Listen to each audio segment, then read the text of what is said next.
On April the 12th, 2026, the Nicholas County Historical and Genealogical Society sponsored a seminar and auditorium at the Old Main Arts and Heritage Center, Summersville, West Virginia, featuring guest speaker David Sibray, editor of the West Virginia Explorer magazine and historian. Other speakers included Joe Strickland, president of the Nicholas County Historical and Genealogical Society, Ben Gianrapp, president of the Old Main Arts and Heritage Center, and Bob Johnson, former mayor of Richwood. David spoke about tourism, history, and more. You need to understand that Nicholas County in 2024, the amount of income attributed to tourism was $41,400,000. And the number of jobs that the West Virginia Tourism Department attributes to tourism in Nicholas County is 372 jobs. So our job is to grow both of those numbers, to make it to where our organizations can survive and grow and contribute to the communities. So at this time, I want to turn it over to Dave Sibray, let him introduce himself, and we'll go from there. And the reason the mayor, Mr. Harper here, he and the city have been nice enough to donate funds for us to use the facility, and Sam, the videographer, and that's Mr. Corbin back there, the editor in the Nicholas Chronicle. So, okay. I know that fella. All right, so Yeah. we've got some folks here because our job is to sell. So, welcome. Thank you much.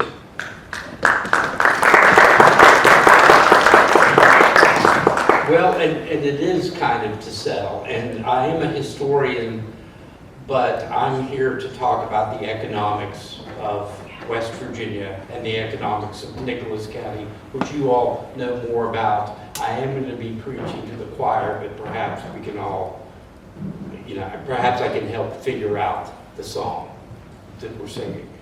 So I am a historian who specializes in historic preservation, public history, which means I'm not the guy who's sitting up in the library researching stuff. I'm the guy who's trying to help the people in the library get that information out to the public. Can everybody hear me okay? Yeah. Am I turning out sound okay on this? All right, excellent. So I'm also a realtor for Foxfire Realty based out of Lewisburg, and we specialize in farm and forest properties. I actually specialize in historic properties. And I'm also the publisher of West Virginia Explorer magazine. For 26 years, we've been publishing information on the mystique of West Virginia. I've always believed in the power of West Virginia, and this is also what this speech is about. And I'm going to do two talks. We're going to do one that we're going to eat. First one's on the growth of historic tourism in West Virginia.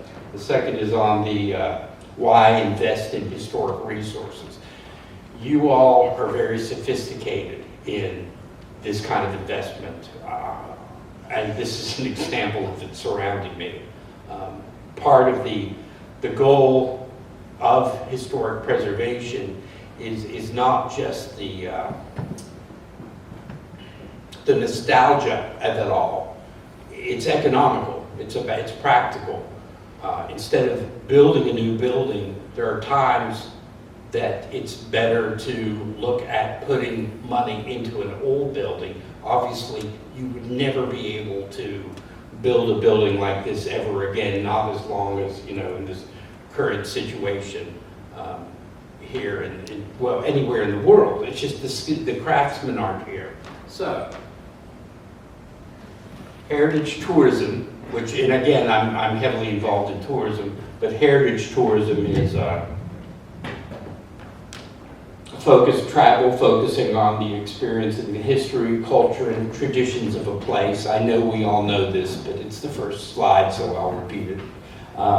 Especially its historic sites, landscapes, architecture, and cultural practices.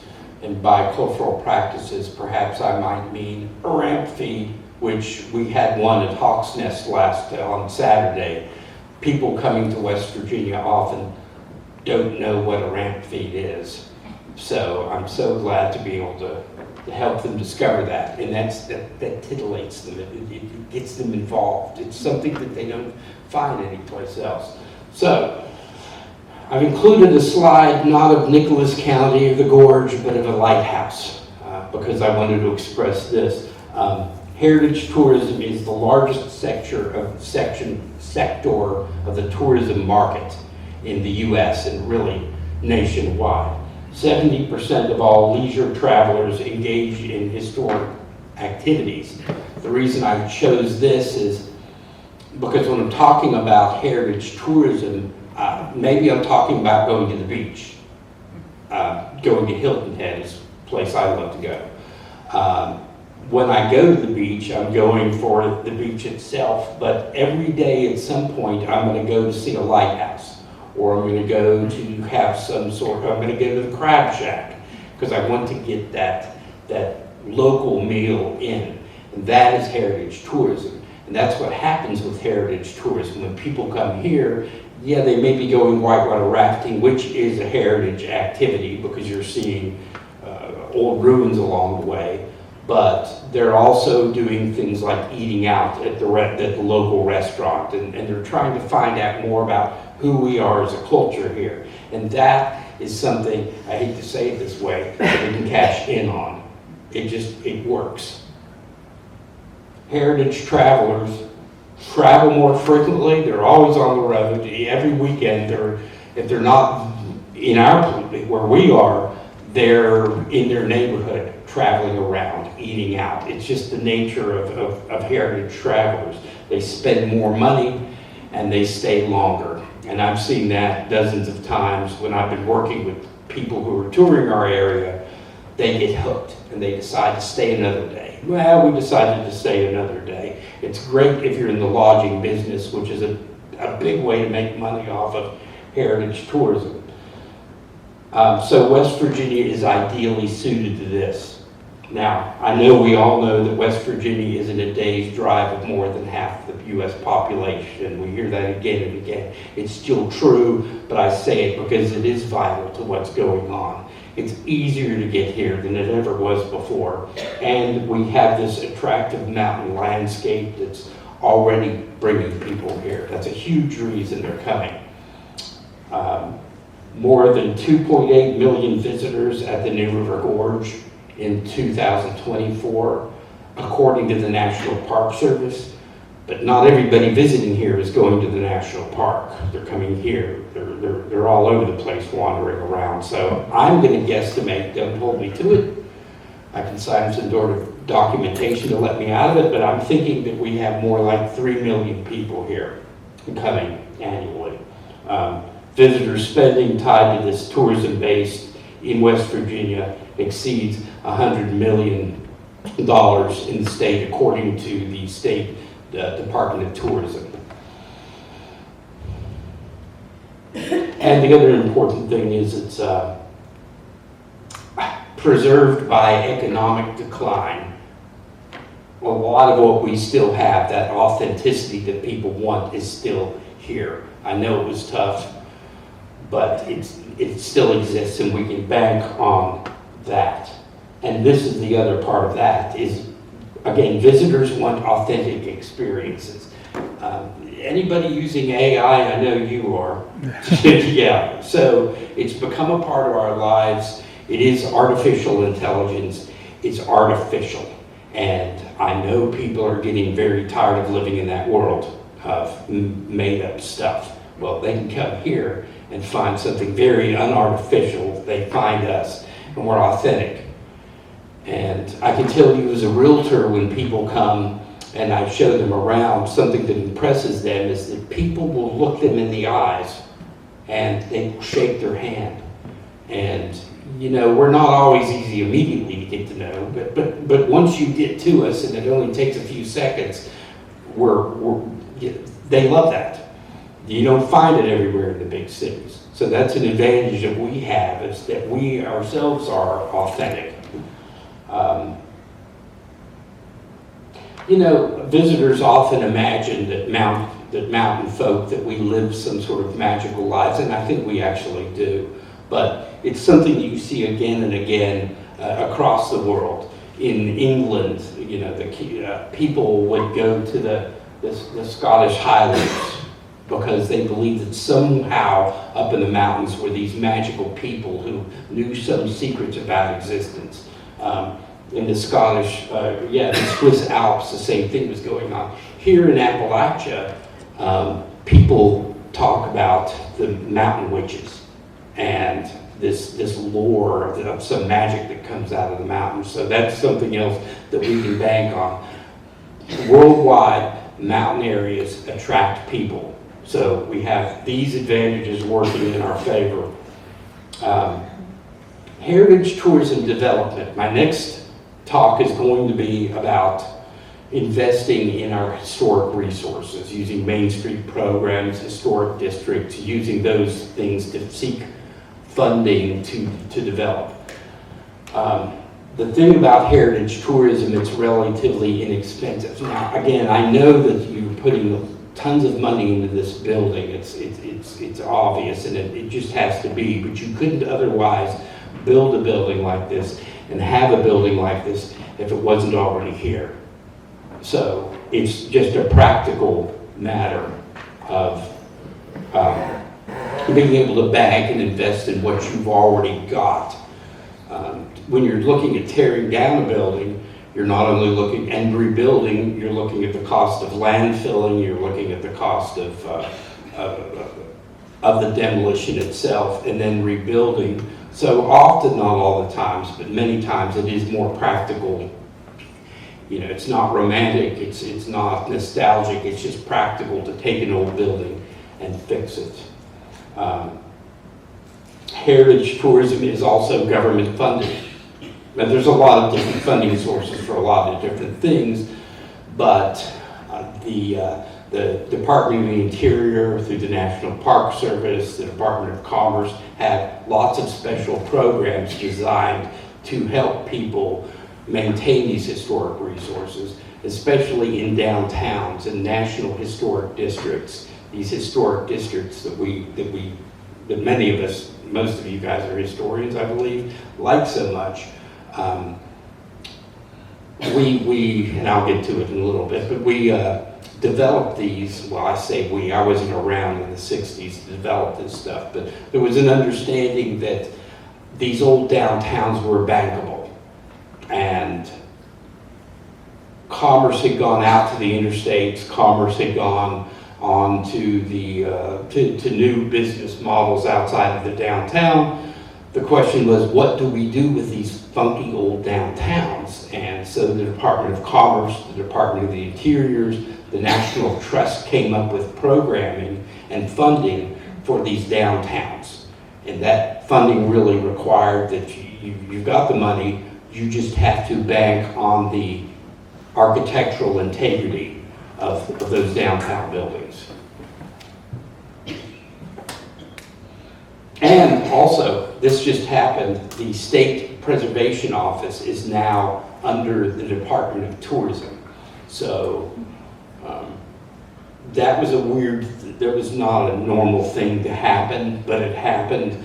And what I think that we're seeing is more money being provided for this historical tourism, heritage tourism, restoration, because Chelsea Ruby, our Secretary of Tourism in the state, is she knows that this is bankable, and it's all now part of tourism more than anything else.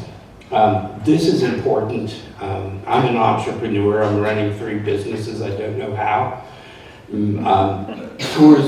Heritage tourism supports small businesses. Not only is there the money that can be available for rebuilding these buildings, fixing them up, there's also the kind of businesses that can exist in them, in places businesses might not have existed before. You have the opportunity for blacksmithing, woodworking, craft production, curated experience, food tours, cultural workshops, guided history tours. $40 to $50 an hour is how much someone can make taking people around. And it's not everybody's job, but so I need to be doing that. There are, it's, you know, I hate to make it about the money, but it's about the money. And here we are in a place in West Virginia where since COVID occurred that year, people, they couldn't go out to the ball fields. They couldn't go to, you remember, you couldn't go out and do anything. Well, a lot of people hopped in their cars and they left DC and they left Pittsburgh and they drove. And they discovered West Virginia, and people with smiles on their faces, and again, direct eye contact, and people who invited them to dinner, and they really meant it. And so now those people are moving here. In large numbers, again, as a realtor, it's the old time realtors tell me, they laugh at me, they're like, Dave, you have no idea what it was like before COVID. Because it was tough selling property. The economy kept since 1950 declining, but here we are at a time when people are moving in. So, and what my point about that was, they often have money. They're the kind of people who are willing to up and move to a place called West Virginia. Part of this too is the remote work revolution. It's not just because they want to be here, it's because they can be here. During COVID, and it was going to happen anyway, but during COVID, these corporations unleashed people to work at home. And what they discovered was these people working for them were actually producing more. Those who were responsible enough to do that, they began to do things like, instead of being in commuting to the office and back, they started a garden.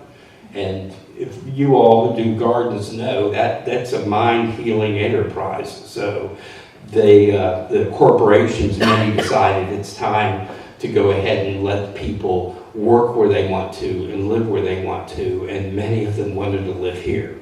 So again, as a realtor, doing okay, selling to people who want to be part of us. They're not coming here because we have jobs here for them. They're not coming to work in a factory or an office. They have that back where the office was located.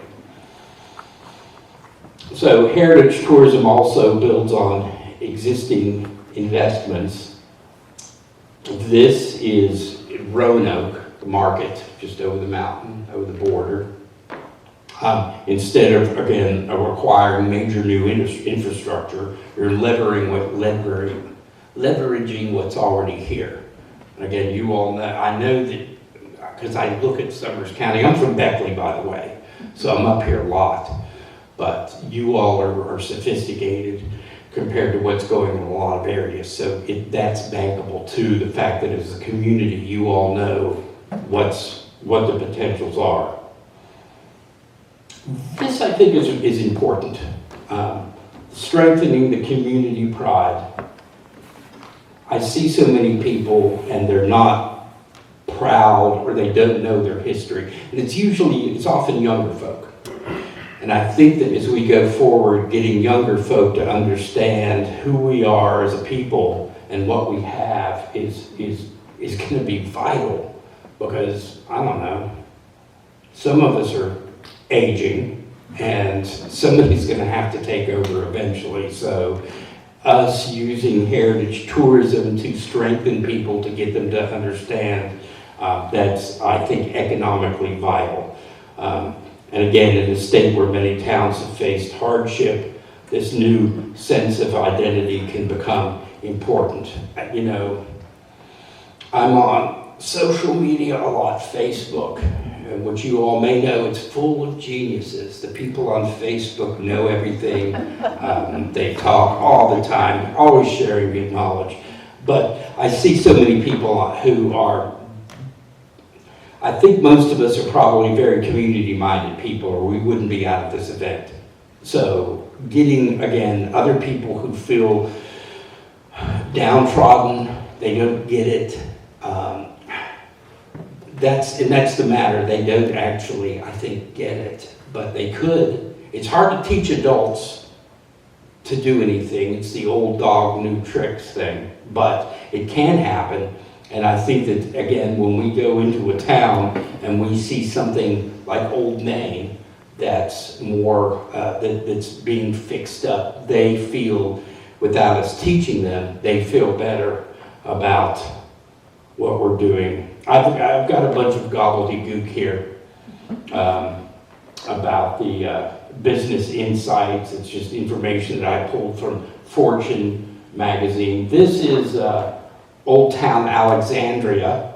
It's older than most of the communities you'll see in West Virginia. This style of window is not something you'd normally see here. We'll see slides later where we'll show you the big plate glass windows. That was more what you would see here, but it's just more stuff. But over here, I think this is pretty cool. We had a meeting yesterday in Oak Hill that I was asked to attend, and it was about monuments. Virginia Tech, the Mellon Foundation, and this Monuments Across Appalachian Virginia, which is now Appalachian Virginia's, is a new initiative that's providing money for different types of monuments. And monuments is a huge part of the infrastructure of these historical resources. Not only are the resources themselves, the old houses, the gravestones, the cemetery, not only are those important, the way we interpret those, the markers. A marker takes an old chimney standing out in the field and turns it into something that people can understand what it is. It's no longer just a chimney in a field, it's a special chimney in a field that you might stay and get a selfie at, which is going to take a few more minutes. So you might as well go ahead and eat at the local restaurant too, since you're going to be staying a few more minutes. So this infrastructure, this network of these sites alongside these markers and interpretation, they mean something. And with the appropriate design, which I'll go into in the next speech, we can attract more people, keep more people. And it's not about wanting the money, it's not about the greed, it's about needing, how do we sustain our communities here in West Virginia? And again, with all these new people moving in, I think that we have the capacity to build, to educate, to provide more. I just went down to Ridgewood the other day. Didn't see you, but was down there. Met with Jeremy. Situation in Ridgewood is that you have several buildings that have reached the point of potentially needing demolition.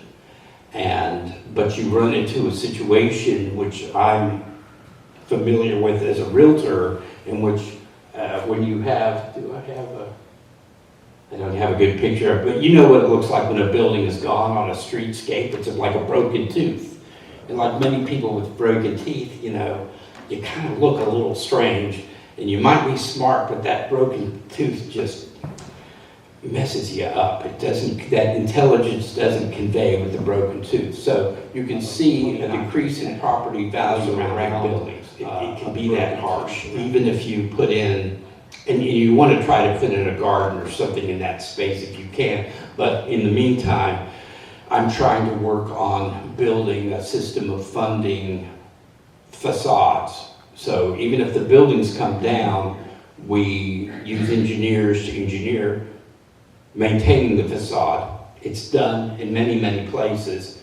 We're at a point now with new investors coming in that I think I thought it was worth our while anyway, but certainly it's worth our while now. Anyway, Jeremy, I'm not a big fan of painting buildings because the wrong kind of paint can cause a building to actually collapse over time. When the wrong kind of paint can suffocate the mortar and cause the face of the bricks to fall off. So I always like to, when I can, work with people to clean the building first. And because also when you clean the building, you're looking at a situation in which you might have to clean the building again 30 years later. But when you start painting a building, It may be 5 years, it may be 10 years, but now you're going to have to paint it again or clean it. But it's an expense, it's a liability often. However, he did a really good job of that. So I don't mind it terribly. Also, per Richwood, how many Richwood people are here? You're here. Okay. This is significant, this stoop here. It's not something you see in many other towns, but Richwood's not like many other towns. And looking forward, strategy, we're talking about, again, I mentioned nostalgia. This is nostalgia, it's bankable, but it's really, again, about the practicality of building on the landscape we already have, respecting that history, but creating new opportunities, building again on the best of what we've created here is, I think, bankable. And by investigating preservation and place-based development, the state can grow an economy that is authentic, resilient, and distinctively its own. And that's another thing I wanted to mention is that you can't outsource this stuff. We own it. It belongs to us. And nobody can come in and take it and move it to Ohio. It stays here. And we can build on that. And I think that's an economic benefit of this kind of investment. So that's, oh yeah, and this is South Carolina. No, what town is it? But anyway, it's a Main Street community and a historic district. And people will talk about historic districts as being restrictive, that people don't want to because there's all these rules. Well, this is a good example of how not restrictive it can be. You know, you have a waterfall in the middle of the town. That's a natural waterfall. Nobody invented that. But you have historic buildings and you have new structures built at the same time. So these historic districts, again, that sometimes people poo-poo, are actually economic engines. And that's what I'm going to talk about somewhat when we get on to investing in historic resources, how to do it, why to do it. And so that's this part of the program. I only got in a half an hour, but that gives plenty of time for questions or discussion. Did you know we have a lighthouse down at Mount Nebo for Summersville Lake? Yeah, you do. Yes. Which is a heritage resource. It's not obviously native to us, but it now has become an attraction that draws people. They're not getting into rafts, they're not boating, they're not hiking, they're just saying, what is that?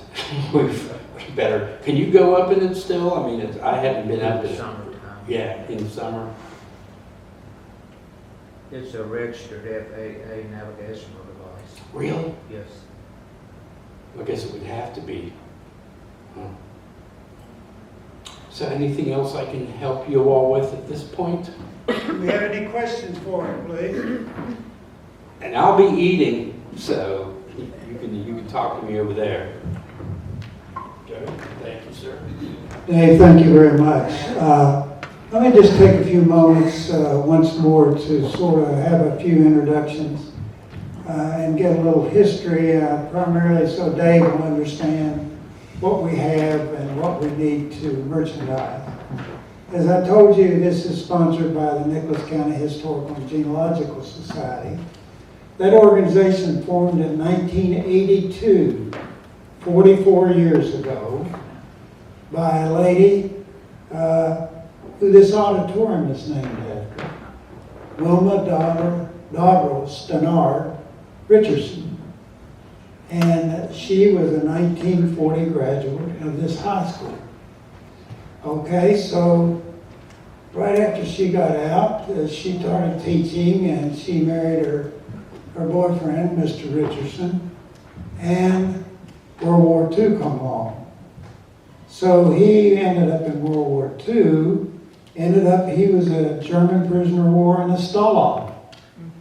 And She got upset with some unruly student in school she was teaching, so she just went to the nurses' corps. Okay? So they came back after all those years, working in various counties. He was, I think, with the Extension Service or something.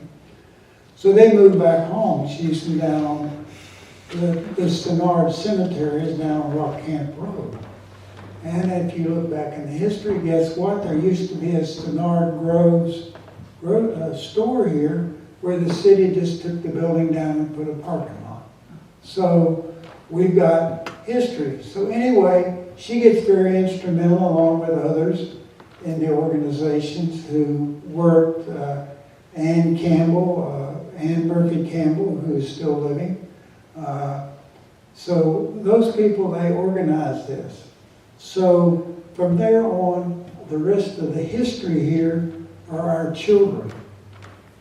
Now the Nicholas County Landmark Commission was birthed by the Nicholas County Historical and Genealogical Society. And so we also, as a result of that, the Historical Society has a permanent seat on the County Commission, Landmark Commission, okay? And so in a second I'll ask Mr. Johnson here, who's the chairman of the Nicholas County Historic Landmark Commission, to give us a little discussion of his organization and what they do, okay? Well then, this organization, along about this time, the school system is changing, the new buildings are coming on, old buildings are not popular anymore, so this building becomes available.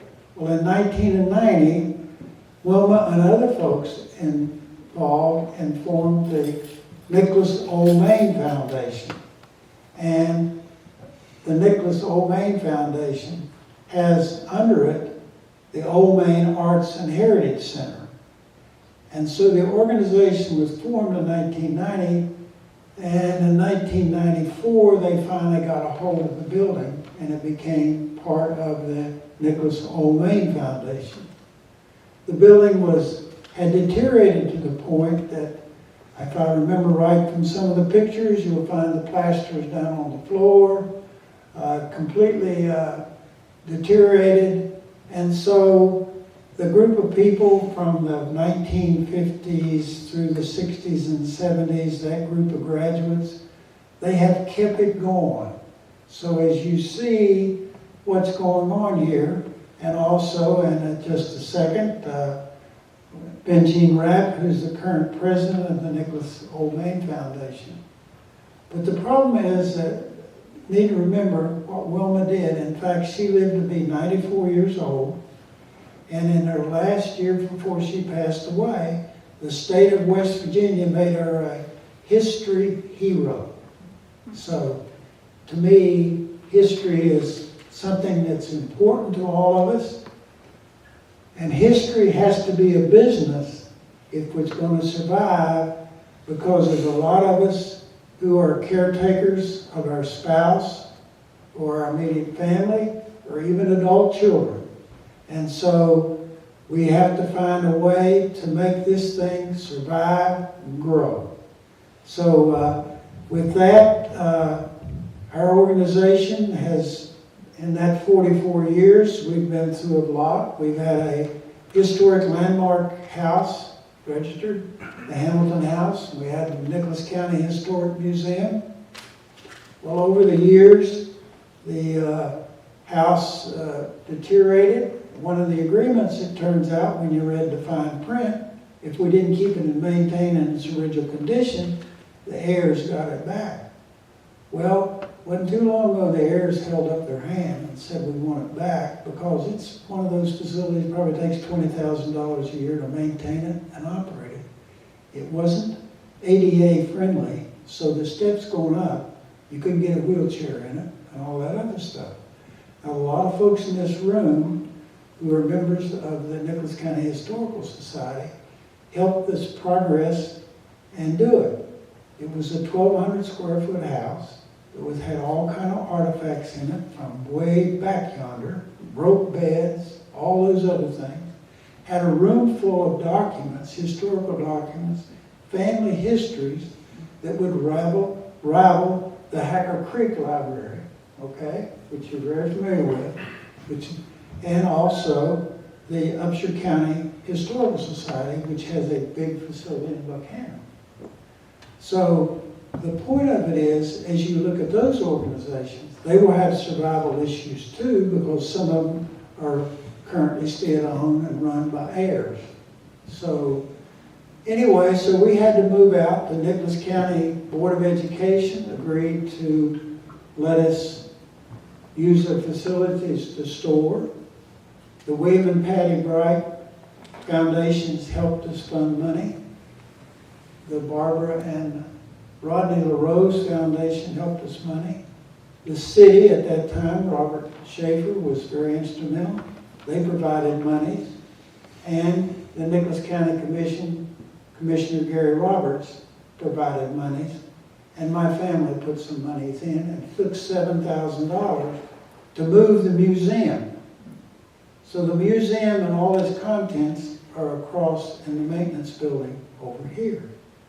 So I have this wild hair of getting a history lab started, so we're trying to get the history in the county school systems to start working to get young people involved in how we do it. So our county is very fortunate. We have the Nicholas County Community Foundation, Tamara Mullins, who runs that.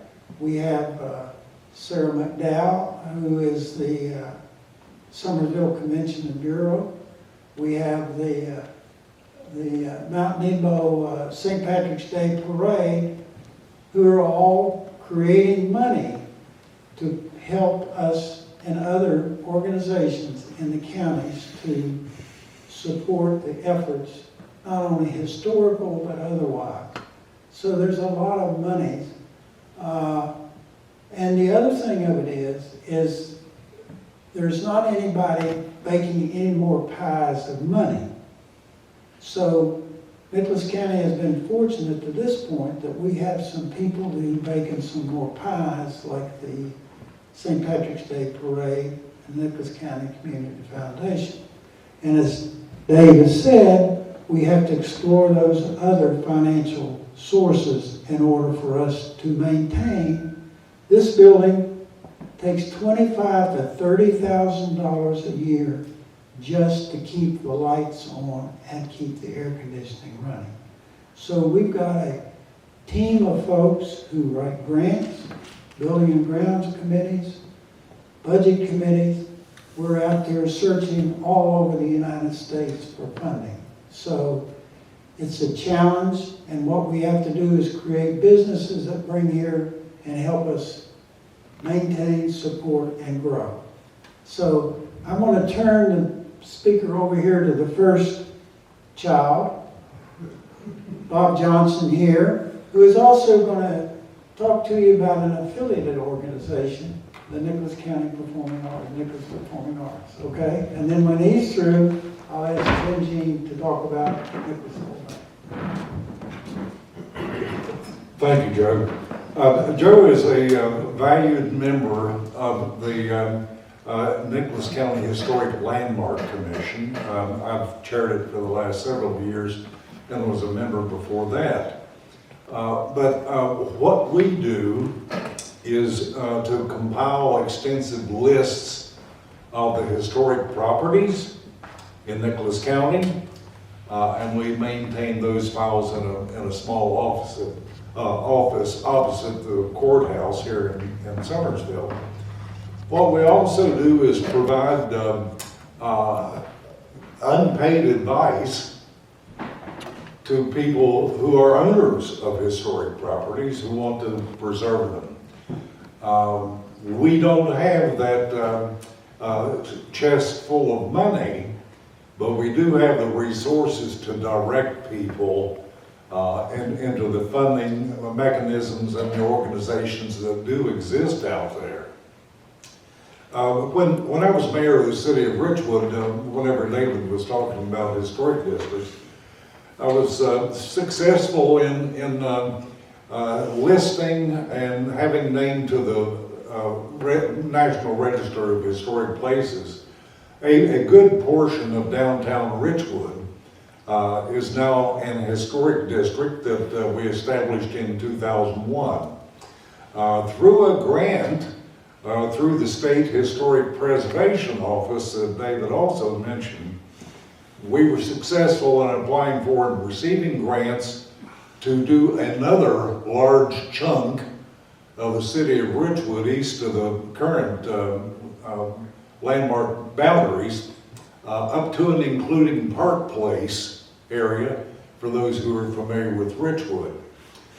Part of the rationale for doing that is that Cherry River Boom and Lumber Company basically established the city of Richwood in what was chartered as the town of Richwood in 1901.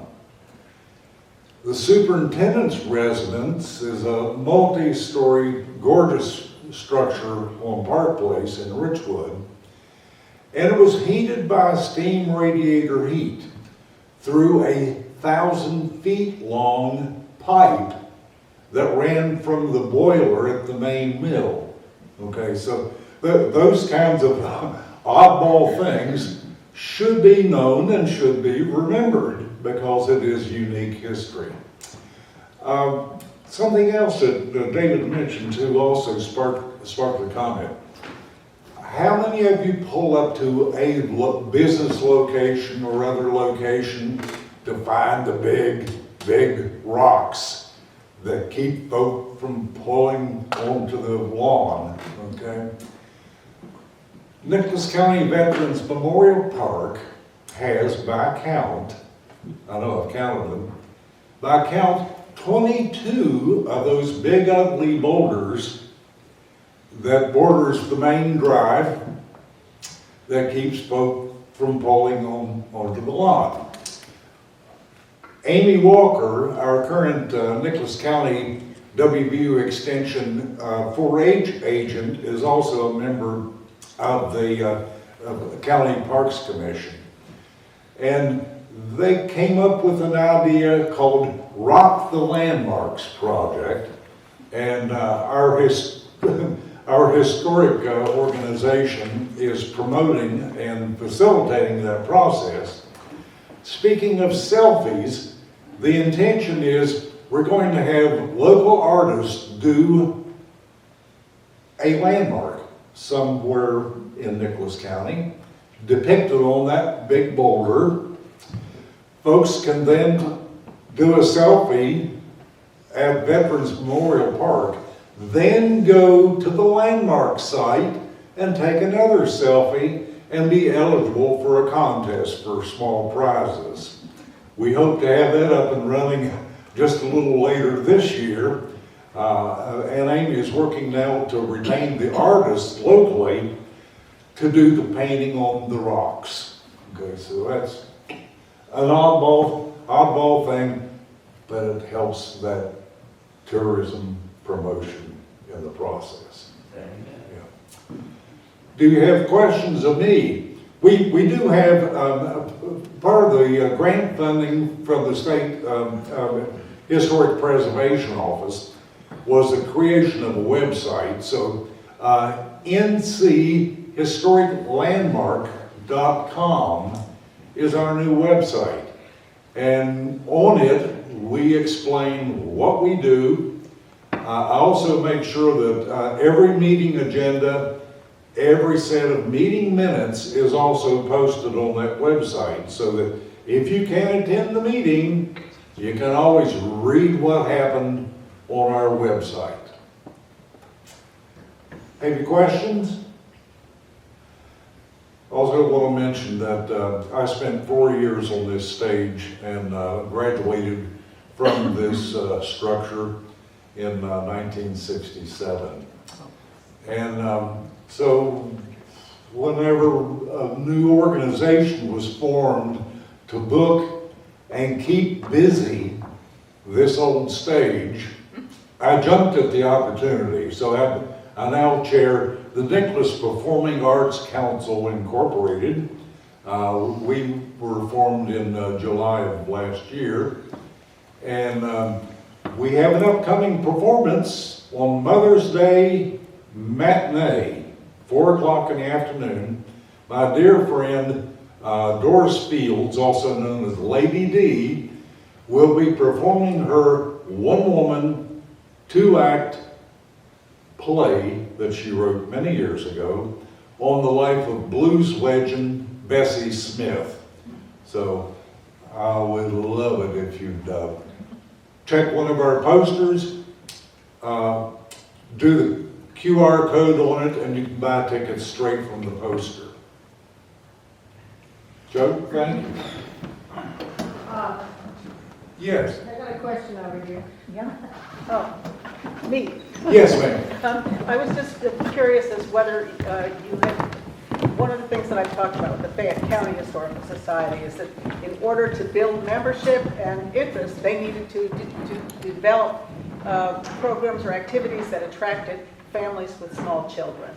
So this is my experience from working in Massachusetts with preservation and organizations, is developing things that get families to think that they would give a Saturday or a Sunday afternoon to attend some kind of event, that children's brains are the ones that you need to really get their attention about their own history. And, Your point is well taken, and Lady D's performances are for the most part family friendly. And in fact, I booked her personally as a student gift in 2016. She performed this same play in what was then Richwood High School auditorium for, broad age groups. And we hope the Rock the Landmarks project can be a family affair as well. Thank you, Mark. Over on this screen over here are the events that are occurring at Nicholas Old Main Foundation, either affiliated groups or directly. So that's what this scrolling is over here. So you know, this organization is doing everything they can in order to promote and find a way to do income and other things. The other group that I would like to thank for them is the Nicholas County Veterans Memorial Park. The Historical Society has a one-room schoolhouse up there and got moved from Irish Corner back in '87. And it was a real asset. The problem is 2014, about then, we had a big thunderstorm, tornado kind of stuff come through. 4 or 5 trees landed on the poor old house, okay? Now, we're very fortunate enough is that our organization has a user agreement with the county. And Sally Stover, the park manager, as well as Gary Roberts, who is the county commissioner, along with Greg Chapman and Garrett Cole, the commissioners, they were able to get it rebuilt. And I found out the other day it cost $34,000 to put the building back into the condition. And they kept the documents all safe and all the contents. They took them out and stored them and that sort of thing. So we have got a lot of support. There's another organization, the Veterans Freedom Museum, that is starting to grow. They want to expand. So there's a lot of history and attractions going on here that we need to support and carry on.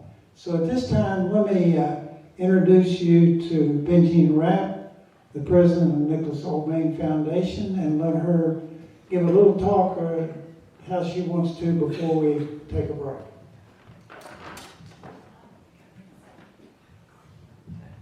I don't think I need to say anything. I think they did a very good job. Bob, thank you.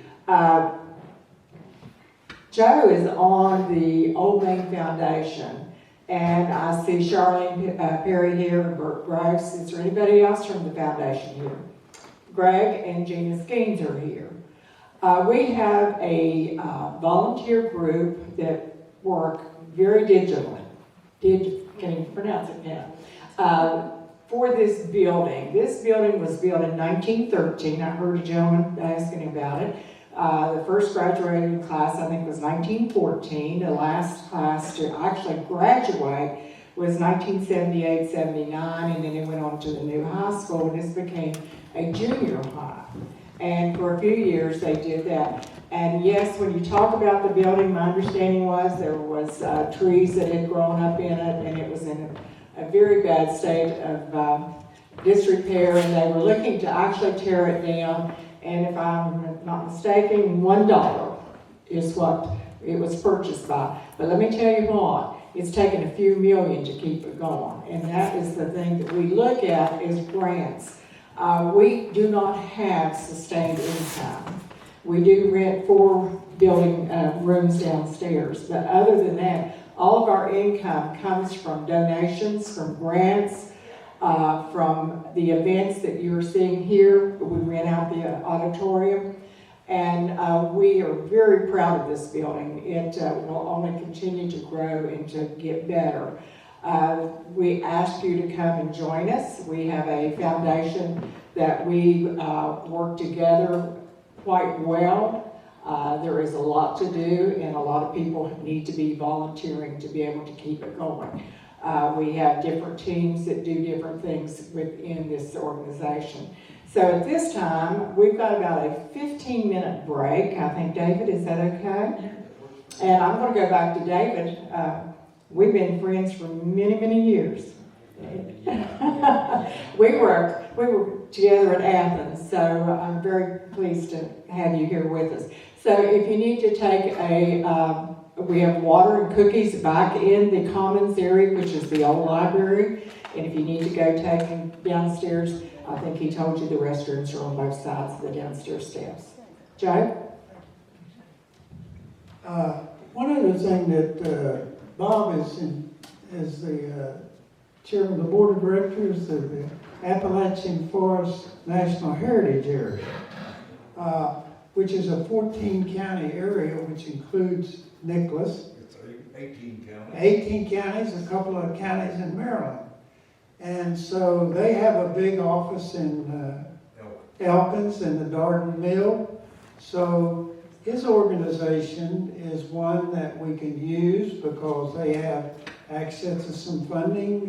They can direct us to other resources. So we have a very important group here that we can use. Just one little comment. She says the building was built in 1913. That is very important. But most people don't realize that until at least 1920, this state is still paying the state of Virginia Civil War debt. So you've got to remember what this state is, this county is going on. In 1865, at the end of the Civil War, W.G. Brown, the historian of Nicholas County, says that 1865 is the darkest day for Nicholas County after the Civil War, because Summersville probably got burned at least twice, okay? Brothers went off to different sides. The Union Army come through here and swept up a bunch of guys from Nicholas County and took them off to Camp Chase in Ohio to the prisoner of war. My great-great-grandfather was one of those guys, a Wilson from right here that got sucked up and taken off. So you have to remember how important it was that this county and this particular community could fund this building and make it happen. So we appreciate all of you being here. So let's take a break and come back and let's see, it's 3 o'clock now. Let's say we'll be back here 3:15. I chair the Appalachian Forest National Heritage Area. We received designation in 2019, which opened us up for a funding stream, including from the National Park Service. This year, we awarded over our 18-county region, that's 16 counties in West Virginia and 2 in Western Maryland, $150,000, okay, in grant funding. In the 2 previous years, we awarded $200,000 each year to the community organizations in our region who were doing things like historic preservation and other activities that build mostly on heritage tourism. So I wanted you to be aware of that. Our website is afnha.org, afnha.org, Appalachian Forest National Heritage.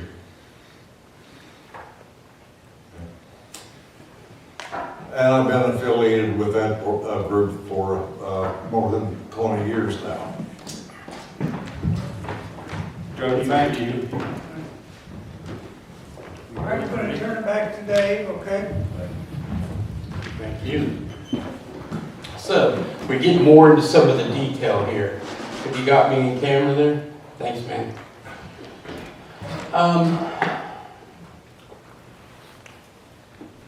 What are historic resources? I know we know all this, but this gives me a chance to look at pretty pictures of the county. So earlier and I've come up many, many years, I come up to this county whenever I can. I think it's beautiful. I think your city is beautiful.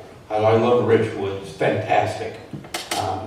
Because I run this magazine about the state, I go to every county in the state. I've been to 350 different towns, documenting them, getting photography. And again, you all have something here. Something else I want to say. I met a guy a few years back who was some guy up in Walmart in management. And I asked him at some point, I think we were in Beckley or Charleston, I said, of all the Walmarts in West Virginia, I said, what is the best Walmart? Where's the best people? And he said Summersville Walmart. He said the people are more reliable, they're more friendly. I just thought I'd let you all know that. So, what are historic resources? This thing is historic resource. I talked earlier about how I love the nostalgia of historic stuff, but it's about the practicality. No one will ever be able to build a building like that again.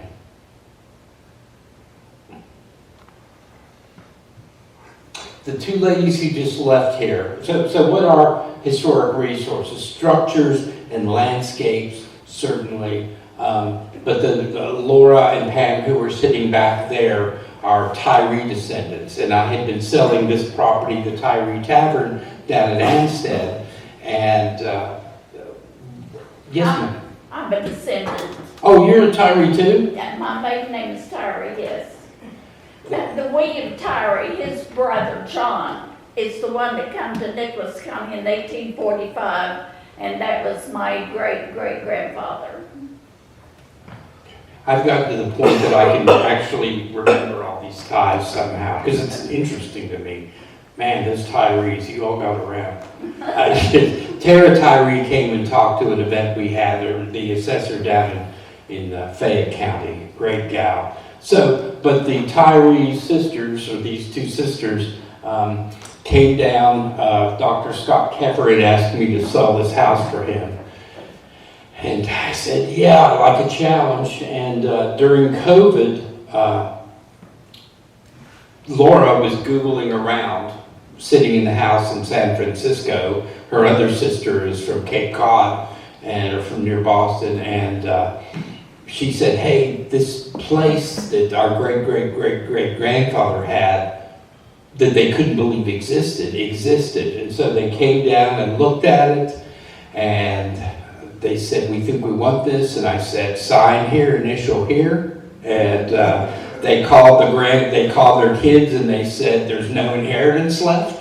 And I have stayed on their foundation, and we're in the process of turning it into a house museum You'll see a kind of a 70s built kitchen wing on the background. We've eliminated that. That's gone back to being a porch. There were bathrooms inside. There was about a $40,000 HVAC system. That's all been removed because that was actually preventing wheelchair access.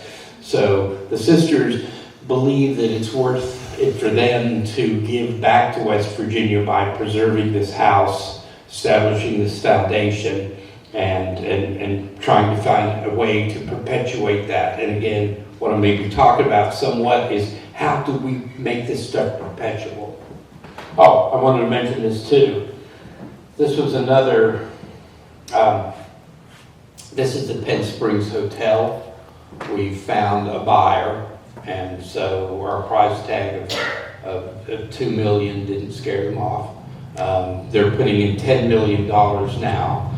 ZMM Architects is working with them on turning it into a hotel again. So that's where we are in West Virginia now. There are people moving here who see the beauty of what we have, and they're willing to invest.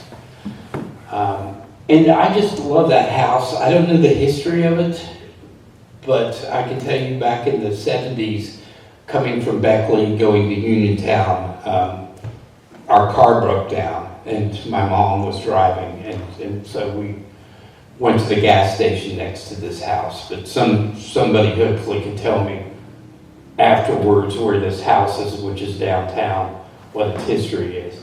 Other resources can include cemeteries,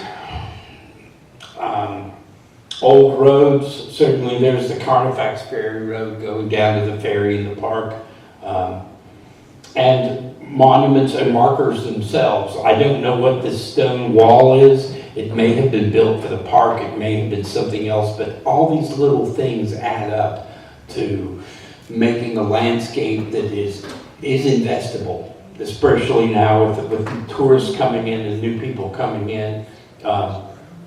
This is more of the same. This is the Weston and Golly Bridge Turnpike. I think that this part of the road is up at, it's at Bulltown. Yes, thank you, sir. The Nancy Hart grave, wow, what a place to go to, which now I find out is actually in Greenbrier County, but still, I think of it as Nicholas County. This stone building, what's the background in that? It was a auto dealer's office along Route 3955. I mean, it's a little old collapsed stone building, but it is, in my estimation, worth preserving. And I'll say something about that too. The economic necessity of getting people from the New River Gorge to Richwood in the National Forest is vital. How can we make that drive better? We can't make it quicker yet, not anytime soon, I don't guess, but it's, you know, when people come to West Virginia, they do love us and they love the landscape, but sometimes they get car sick. And that drive from Richwood to 19 is not the best drive. And as I understand it, you all who are from here don't sometimes love that drive. But so finding places along the road that can possibly be used to make the drive easier and create stuff along the way will help tourists make it more investable, will bring people more and more out to the Richwood end of the county, which I think is vital. I mean, you have a national park and a national forest. Linking those two things is an economic necessity.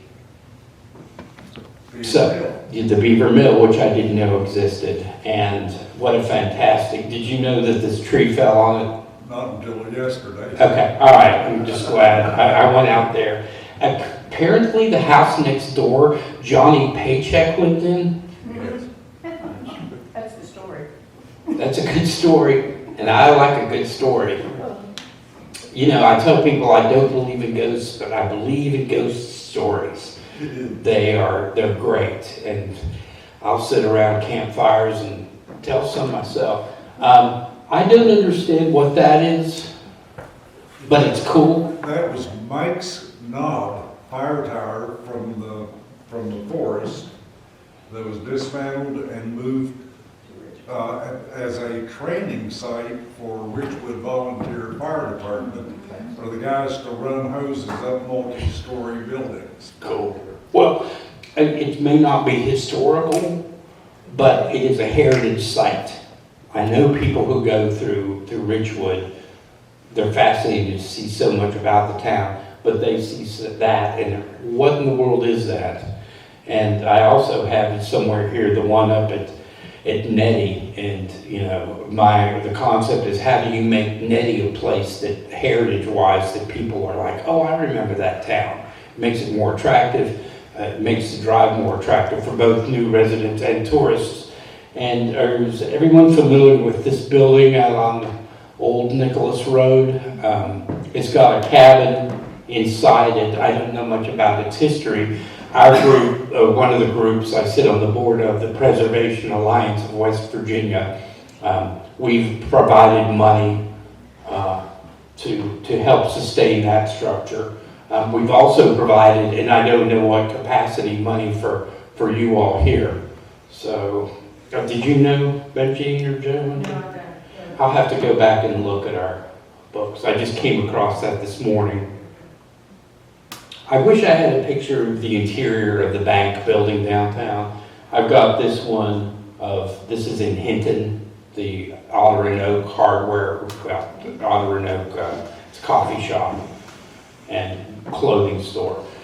Just an example of what kinds of specialty shops can be put in these special places. You know, this stuff isn't, you know, it's not the typical stuff you see out on the highway, which is what makes it great. Another thing about these kinds of old merchant spaces is you'll see that they have these big plate glass windows. And so people could peer in the windows after hours, see what was in these merchant spaces. And also these mezzanines allow people to look up and see as much merchandise as possible. So that's why a lot of old merchant buildings in downtowns have these upper stories and big plate glass windows. So finding money for these things, as you all know, is difficult. And so I use this slide often for other people because you all, again, are very sophisticated in this. Doesn't make it easier to find, but there is corporate support. And again, as we try to attract more investment here, I think that'll come. Government support is out there for the most part. It's a matter of, it's tough to find it, but it does exist. And there are investable models, which I'll talk about in a minute, that help with this economic viability. This is the Barger Springs down at Barger Springs on the Greenbrier River.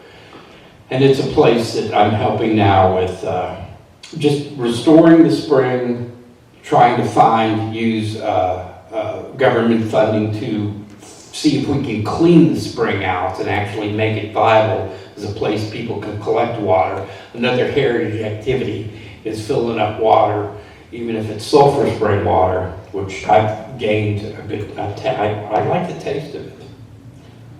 It's like ramps. It's like once you've adapted to it, then you frustrate everyone around you with drinking it and eating it. So preservation is often, not always, but often cheaper than new construction.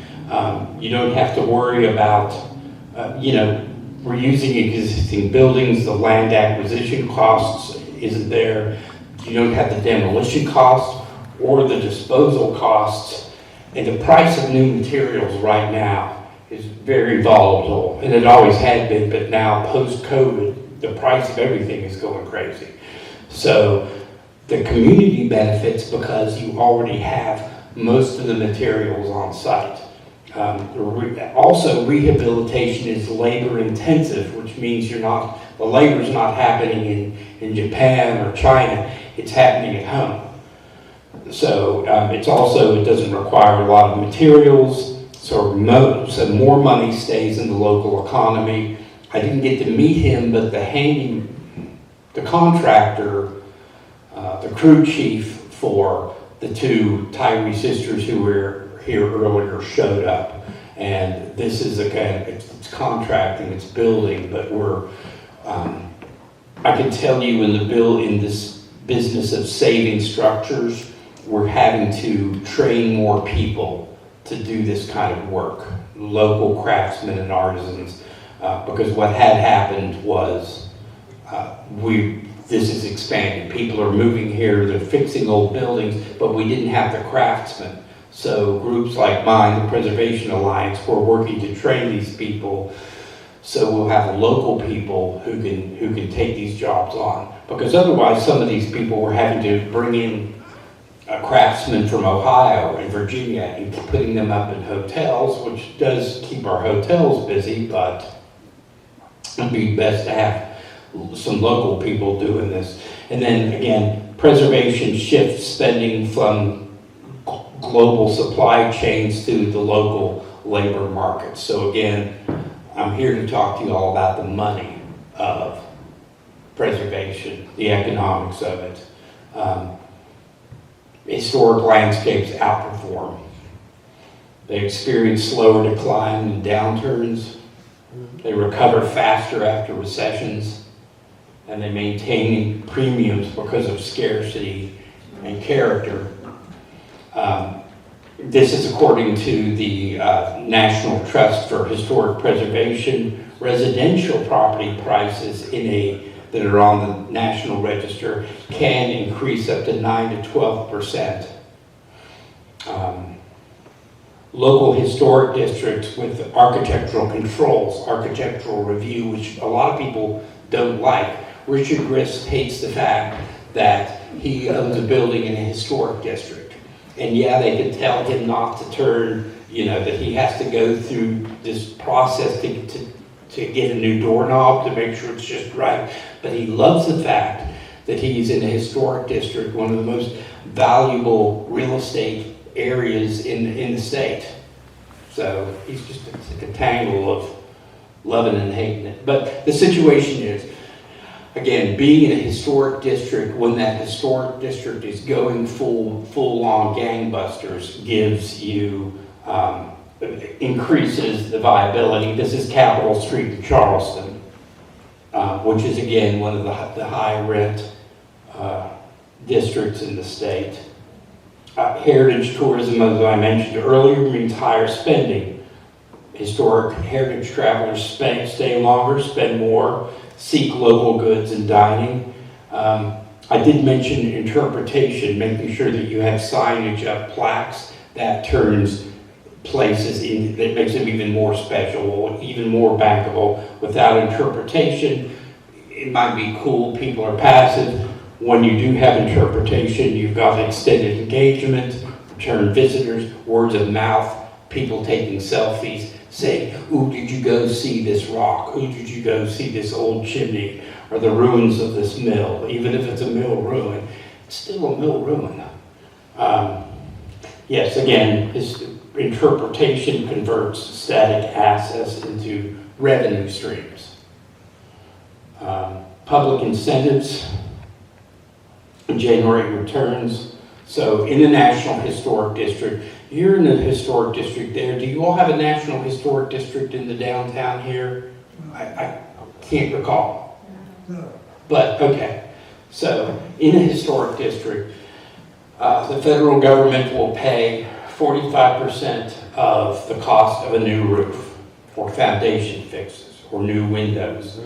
50%, there are grants that are divvied out usually to the most needs. So there's a big pot of money. It's not big, it's smaller than ever before, but that money goes to people who need new roofs, usually. Keeping water out of the building. If you got a building, you got to keep the water out of it, nothing else. So that's what those monies go before. There's facade renovation programs in some historic districts. Main Street design assistance, I'll mention that later. If you're in the downtown and you join the Main Street program, you get all these additional benefits to bank on. There's National Trust programming, National Park Service grants, the Preservation Alliance, our group, we provide technical support and some limited funding. There's housing development funds, USDA programs that are all specialized for historic districts and historic properties. I'll talk about Main Street real quick. I don't know if either of your cities are on the verge of using Main Street, but Main Street is a program in which, well, I'll use the next slide to tell it. So back in the 60s and 70s, and even before, we knew when we built these new expressways that there was going to be, the downtowns would be suffering. And you see it everywhere across the United States. So the Department of Interior, Department of Commerce, the National Trust decided that they would develop this historic district program and this Main Street program. And it would give money to downtowns to fix them, but not just do anything. It would have to be, architectural integrity. You're banking, they're banking our taxpayer money, but they're not banking on everything. They're banking on programs that preserve the best of what we've created here in America. So the solution became in 1980 to establish this program. You can, again, see here, this was using Main Street program funding, where they've taken a property in Rocky Mount and restored it, put in awnings, which aren't just ornamental, they do keep a building cooler. This is its view from the top of Powell Mountain. That's an incredible resource. I don't know, I wasn't around and nobody asked me when the federal government came to and built 19, but you have a spectacular view that's unrivaled up on Powell Mountain looking west. It's my hopes at some point that there's some way of building a trail up there or in a secondary overlook. It's not an expensive investment to do that sort of thing. I mean, it all costs money, but from the top of Powell Mountain, I think you have to go all the way to the Great Plains, to the high country of the Great Plains to find another place that's higher. So unimpeded view. This is looking, I think Buffalo Creek is in here. The Elk River's back in here somewhere. What amazing mountains. So, how to invest in these resources.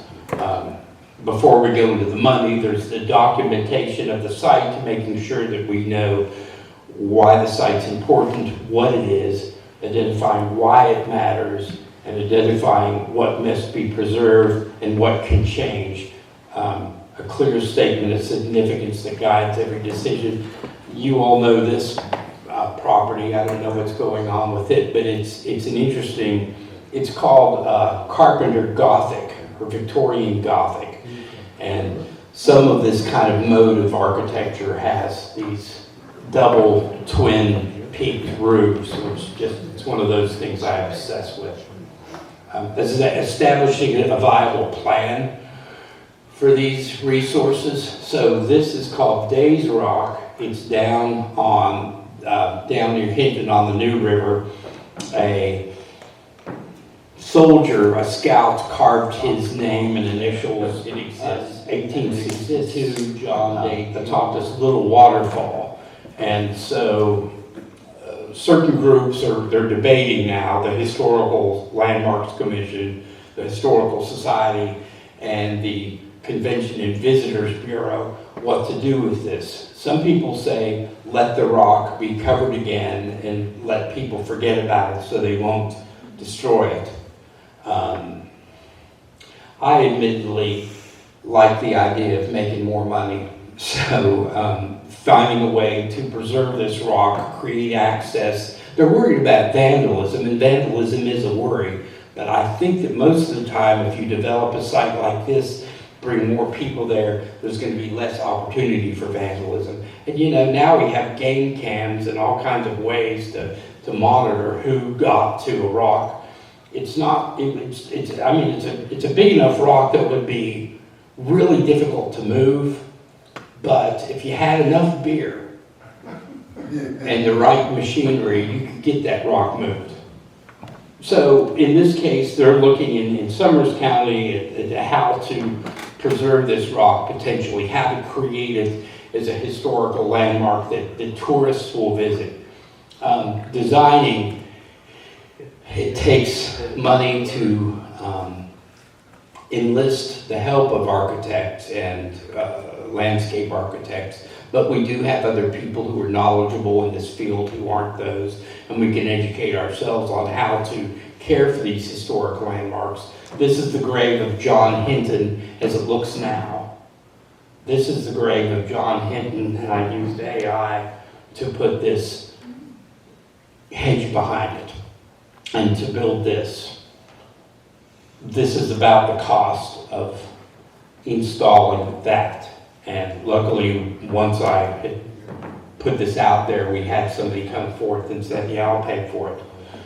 So, and we're hoping that in Summers County, it causes people not only to see this, but to, again, be able to envision the potential of their historic resources. So right now, we're working with the mayor there in town to block, again, the view of these intrusive automobiles without compromising safety, because you're looking at that too. Plus, we got to make sure that if we put in the hedges, there are no pipes around. It all takes planning, but planning is planning. It's just what it takes. So maintaining the investment, there are endowments, there are easements that you can create. I'm trying to find a good lawyer to work with me across the state on creating an easement package that we can use. Maintenance plans, plan for cycles of inactivity, expect errant politics. What I mean by that, especially this one, I mean politics is politics, but these cycles of inactivity. So like in the 90s, Beckley was booming. Downtown was not booming, but it was surviving the fact that everything had moved out to Crossroads Mall and out on 19. Well, Beckley got involved in the Main Street program, which brought in money. Main Street brings in money and technical assistance, and it established through a guy named Leslie Gates, who was a pioneer in the city, established a historic district in the Main Street program. And through the 90s, things were coming along. All that fell apart, as it does, and now downtown Beckley is one of the worst neighborhoods in the city, and it is what it is. And yet, you've got, the expressways right outside the city. I know that all those people staying in all those hotels drive the 2 miles into the city to see what they can see. And I don't know if you all have been in Beckley lately, but it's just buildings falling down, a bunch of lawyers. Well, here's another thing. So often the lawyers would move their offices from the second and third floors down to the first floors during this period when businesses moved out of the downtown. The problem it created is in downtown Beckley, when the law office is shut down, everything shuts down because the merchant spaces are gone. So, but since there are these grants and tax credits, I'm trying to actually work with a new group of young investors now to get them to work together, coordinate, to move those, to get the law offices up to the second floors and to get the merchant spaces back. And they asked me how things went wrong in Beckley and what can be done right. I said it's a matter of just educating yourself. If I make 5 decisions today, I swear one decision might be great, one is going to be extremely bad. It's just the math, and the other 3 are going to be okay. So how do I stop that from happening? I educate myself, and so all decisions have a chance of being slightly better. And in the case of downtown Beckley, it's a matter of them finding out what works. And I'll come back now real quick to this Main Street program and the historic district model. It works. It's bankable. It's steady. It's entrustable.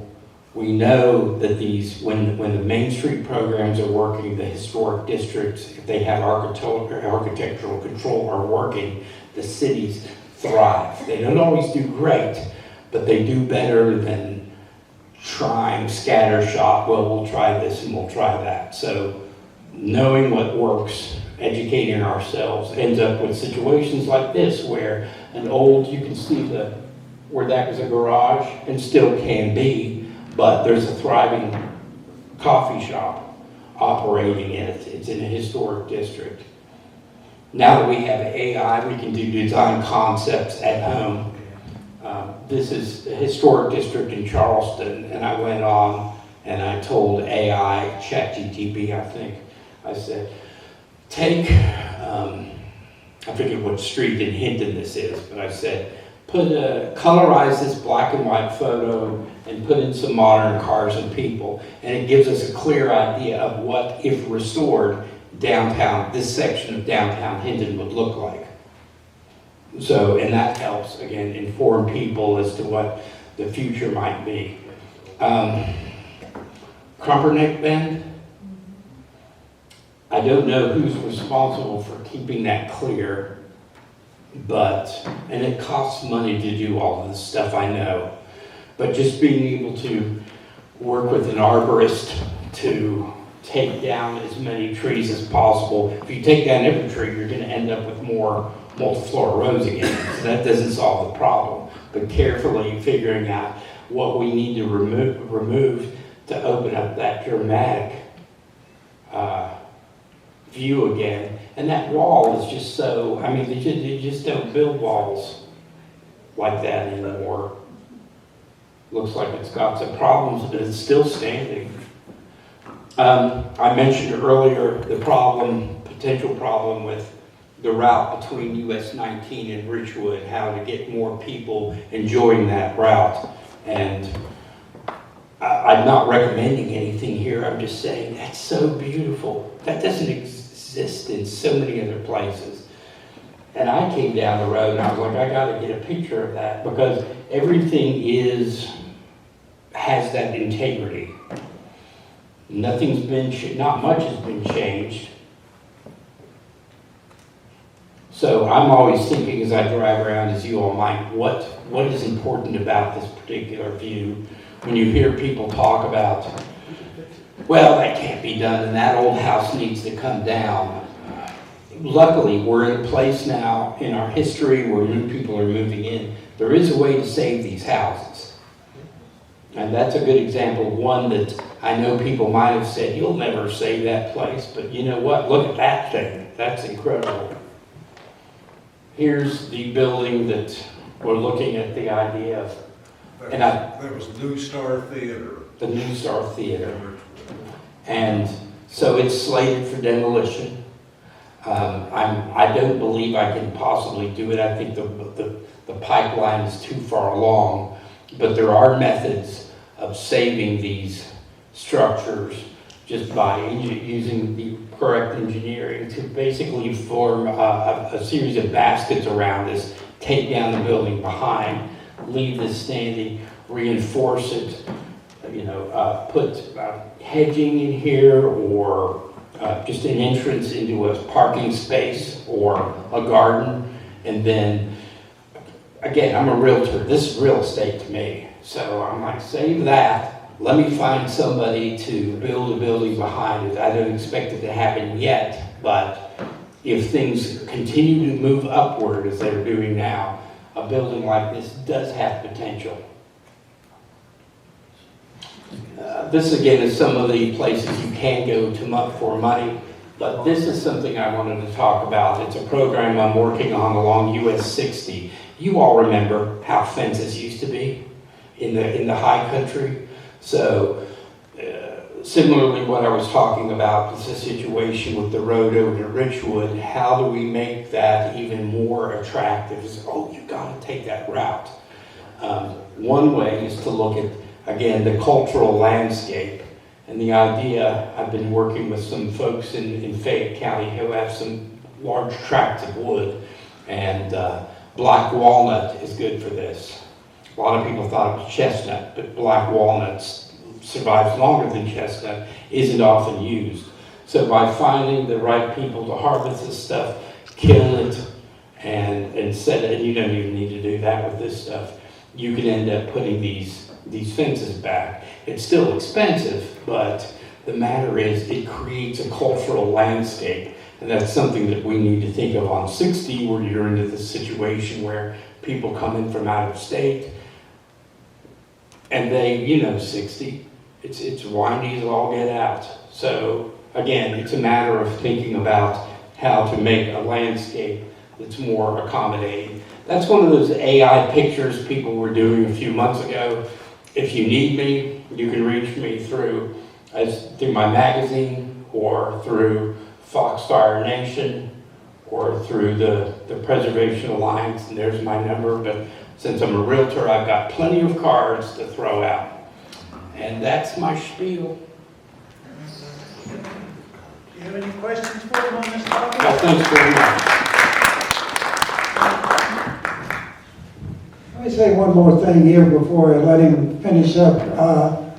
It's interesting that buildings are not only a drawer. It turns out that graveyards is too, because I've got a call from a newspaper publisher in Nebraska who's looking for Jeremiah Odell. Well, Jeremiah Odell, turns out, was a member of the colony's Revolutionary Army. Well, guess where he's buried? He's buried on Old Nicholas Road in a little private cemetery, okay? So he came in, brought his son, we took him out, we found out where it was because it's not on any map. So we did that. Then the next guy, some doctor calls us a few weeks ago from Colorado. He's looking for the Spencers. Well, the Spencer he's looking for is 1784 to 1840, and he's buried at the Macedonia Churchyard Cemetery. Well, nobody knows where Macedonia Churchyard Cemetery is, so I get a hold of the New Hope community because all of the directions that he's looking at say it's in Fenwick. Well, it's not in Fenwick. It's on the Mill Branch Road, which goes from New Hope, goes down and ends up down on the road toward Fenwick. Well, there's a Macedonia church on the road at New Hope. Well, Macedonia Churchyard, the old church, burned, and the cemetery is on a Spencer's property. So he and his wife came east, and we managed to get a hold of the family that owned the cemetery. She talked with them and everything. So he and his wife came back and spent time over at the Macedonia Churchyard Cemetery, which is in the middle of, so there's this monument that's from the 18 whatevers, okay? So Junior knows about graveyards. Zor, you're taking care of those. So there's a lot of assets that are important in the search for people when they're looking for their heritage. And people come for the genealogy stuff. They come to the courthouse to look at the records. Nicholas County is formed in 1818. Well, it turns out there's 4 or 5 counties around us that used to be part of Nicholas County. So if you want to find some of the old records from Grandpa or great-great-grandpa, they might be here in our courthouse. So you attract a lot of people for a lot of different reasons to others. So I just wanted to say that it's not only buildings and monuments, it's the graveyards. Okay? So I'm going to turn back over. Now, I've asked Dave to give us a little history on the New River Gorge Historical Society. It's just formed, and as I left, I went over last Saturday, and Gary and I went over to the Wilcox, who's the vice president, and by the way, this is Mary Lanham, who's our treasurer organization, and other members here. So we go over to the Hawk's Nest for the initial ramp dinner to be a fundraiser. Well, I think that Dave and his group probably expected maybe 25 to 50 people, okay? So we go over there, and lo and behold, 150 people show up for the ramp dinner and the other stuff. So eventually, I think they went out and found some more ramps, didn't they? Yeah. No, where are you gonna find ramps at that time? I thought we should, but everybody got ramped by the end of the day. But anyway, so he gives the presentations. The first one is similar to this one. Then the other one that followed that was Doug Wood. Doug Wood, a historian who knows prehistory quite well. So he comes in with this 17-something or other outfit on, Yeah. has a bear rug on the floor, and tells about the history. And for him, prehistory is anything that happened before people started writing it down. Well, he explains about all the buffalo trails, and that the buffaloes actually didn't come into this country till much later than what most of us think. So that, and then the next one was Jody French Burr from the Park Service. she's just retired after 40 years of the Park Service. So she's a storyteller. So she tells a story about John Henry and the steel driving man. Well, she brings the long 16-foot spike, which the spiker, okay, now the end of this thing is mushroomed, okay? And she brings the two 16-pound hammers. And she goes through the story of the striker holding that bar while John Henry's driving, because they're competing against the new steam drill that the dude brought down. Well, it turns out the real story is he won. But anyway, so it is. And then the lady, the Tyree, who is the Tara Tyree. she's the heir, one of the heirs, and they're paying to rebuild all the facilities. So as I left, I said, well, Dave, is Nicholas County part of that? No, but they could be. Well, I just noticed in the local, in the Chronicle this week, that the Park Service has come over and talked to the county commission, want them to help them acquire the rights to create a rail trail over in our county. So, you know, we're in the marketing business, so I think this county ought to think about, do we want to get signed on as to be part of the... Oh, yeah, which we've done. So, anyway, those kind of things. So Dave has been a great resource, and I want to let him wrap up and tell us about that organization. Well, and I don't have too much to say because we're just starting out, but the concept was this. You know, we have 4 historical societies, some of which do quite well, some of which need some help. But the thing is, people all over the world now know about the New River Gorge. I got into an argument with AI, I need to stay off that stuff, but I was working on a story for the magazine about spring, which a magazine story about spring in West Virginia. We talk about spring peepers and ramps and wildflower walks, and our magazine's statewide, so I have to talk about what's going on in the Potomac Valley, the Ohio Valley. Well, it kept going back to talking about the New River Gorge, and it was irritating me because I said there's much more to this state than the New River Gorge, but it said to me, this computer system said, yeah, but the New River Gorge is the most known thing in West Virginia. Magazines write about it all over the world. It's known.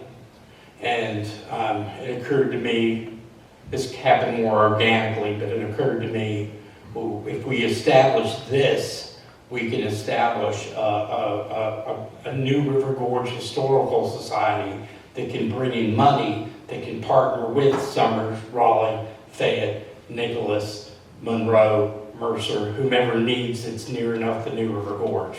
I mean, I'm going to help everybody across the whole of the state, but the thing is the New River Gorge is bankable. And we know it's much more than the gorge, but that's That's where the money can come from. So again, it's just a matter of learning to sell us. And that's how we came up with it. And again, 150 people showed up to eat ramps. So anyway, I think that's it. Thanks, guys. Thanks very much. I'll be hanging out for a little bit. Gina? Yeah. Let me thank Gina Skeens back here for all the work she and the others done to support us and help us Thank go you. through the day. So, thank you all very much. Thanks for coming very much. Have a great, safe day and a safe trip home. Sam, thank you very much.